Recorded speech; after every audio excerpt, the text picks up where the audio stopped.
matches with my background, the green there, and the mic's in a good spot there. If I put another light on over here, the correct, yep, perfect. We've got a little remote here as well. So again, it won't be ideal showing you how it, well, letting you hear it or showing you how the volume is, but I'll show you putting it on. So let's have a quick look here. So you can see there, that is very comfortable actually. And it's a one ear system, so you actually, where you are, okay. That's very nice. I like the padding on that. Wow, okay. You can see it matches with my background, the green there, and the mic's in a good spot there. If I put another light on over here, you can see there. There we go. So nice little option there. Gives you an idea of sizing and the quality of it.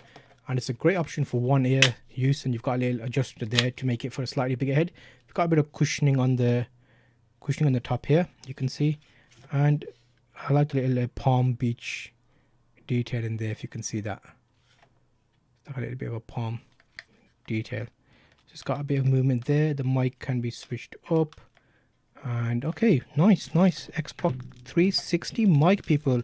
Get that Call of Duty going on and start smashing and telling people to go, take it out, take him out, 10-4. Beautiful. Hopefully that helps you if you're thinking about this.